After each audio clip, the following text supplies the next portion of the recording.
Hi everyone, so I'm Cyril from Rooster protocol, and we are the canonical decentralized exchange for Plume.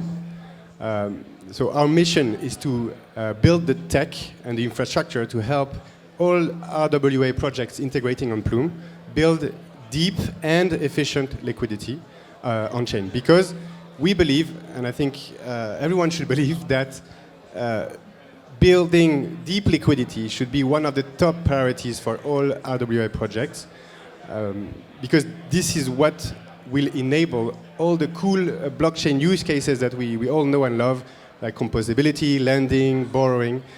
So we really believe that helping RWA projects build this liquidity will be key to unlocking all the use cases on Plume.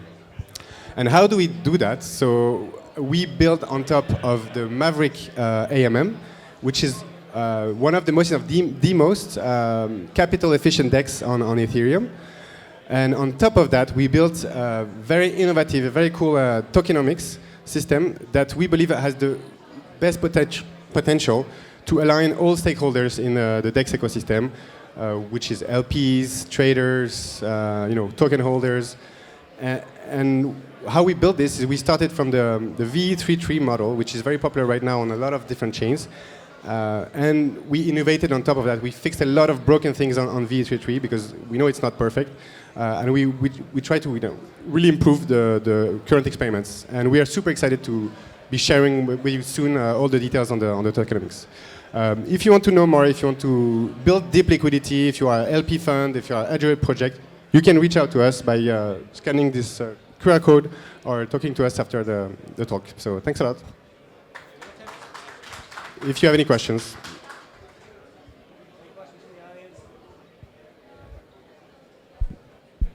Hey, pardon me. You spoke about some of the broken things. Can you elaborate on some of the things that you fixed that were broken within the VE33 model, please?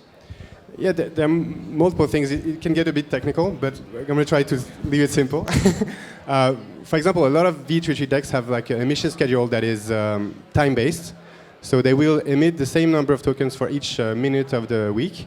We have fixed that because this is not perfect, because on nights or weekends there is less volume than the big volume hours. So we managed to link the emissions to really the fees generated for each minute or each time slot. And this makes it a much more efficient distribution model. So that's one. And then the second thing is rebasing. I don't know if you know about rebasing.